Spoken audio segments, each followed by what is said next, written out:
Pessoal, olha que lindo o que a Alice fez.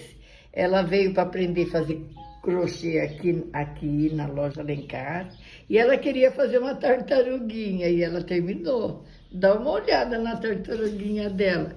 Vira aqui, Alice, para a gente ver essa tartaruguinha. Olha que fofa. Põe na mesa. Vamos ver o que essa tartaruguinha faz? Mostra aí como é que aí você coloca. Olha, que show, Alice. Amei a tartaruguinha que você fez. Faz de novo, deixa eu ver outra vez. Vamos ver como é que ela faz. Você gostou, Ela vira Alice, a de fazer a tartaruguinha. tartaruga? Olha lá, olha lá. Olha lá que lindo. Amei, tá vendo, gente? Vocês estão vendo a criatividade dessa menina? É fantástica, não é? Vem vocês também para essa aula. Falou?